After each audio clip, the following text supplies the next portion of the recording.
What's going on, guys? Recently I beat the game Outlast. Now, Outlast came out back in 2014. I know, I've had it on my PlayStation 4 since then, but I was never able to beat it. I was always stuck at the same level, and recently I went back and I said, you know what? I'm gonna get past this. And boy, did I. Now, if any of you who don't know, Outlast is a survival horror game, very akin to like the old school Resident Evils almost, but it has a lot of jump scare moments. And by jump scare, I mean you could be doing whatever, and then boom, something pops out in front of you, grabs you, attacks you, jump scare, you get freaked out. Now, the one thing about Outlast that makes it different than Resident Evil is the fact that you don't have any weapons. So pretty much your only weapon, so to say, is running away. Now, Outlast isn't that long of a game. It's maybe about a 5-hour game. And boy, is it scary. You have a lot of moments, like I said, that have those jump scare moments.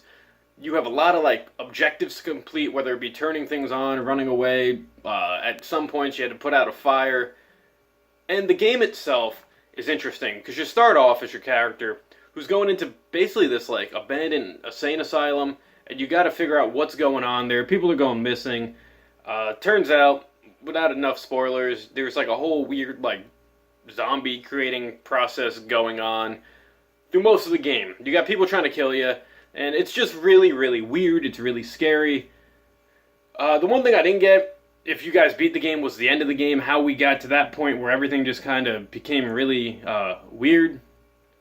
And it was different than what I expected to happen. Now, the game itself is a really fun game. It's a game that you have to kind of understand, a game you have to be really stealthy for. If you guys have played survival horror games, even if you played Metal Gear Solid, where you had to be really stealthy for it, it's that type of game. It's difficult, it's scary, you're gonna die a lot, you're gonna run away a lot, you're gonna have to redo a lot of things. There was points where certain objectives I realized, say you had to turn on like 3 things, I found like the 2 of them, only to find out that like, I'm traveling one way looking for that third, only to find out it's back where like the first 2 were, and you had to retrace yourself while still trying to avoid all the people that are trying to kill you. It's a really, really treacherous game at that point, where you're too afraid to go back because you know you're probably going to die. You got to be really stealthy about it, but these enemies can see you like out of nowhere and pretty much just destroy your life, so you're going to have to retry things.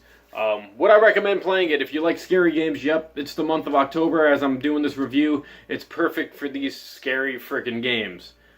Definitely check it out. It came out in 2014. Outlast 2 just recently came out. I haven't played that yet. But definitely check out the game. It's going to scare you. It's going to keep you on the edge of your seats. The story is really, really, I want to say the word enthralling. I don't know if that's the right word to be using, but it's a game that the story is going to keep you going. It's going to keep you entertained. It's a very, very interesting game, actually, at points. It kind of reminds me of points of Fear, when it comes the game Fear, when it comes to the story, because in Fear you had that random girl that would pop up all the time to kind of like jump scare you. And this kind of has that same feeling, except for Fear being a first-person shooter. So yeah, guys, if you played Outlast, leave it in the comments below. Let me know what you thought of the game. Did you like it? Did you hate it? Did you think it wasn't scary enough? Did you think it was too scary? What difficulty did you play on? Have you played Outlast 2? Do you recommend it? Leave it all in the comments below. As always, thank you for watching. Have a great day.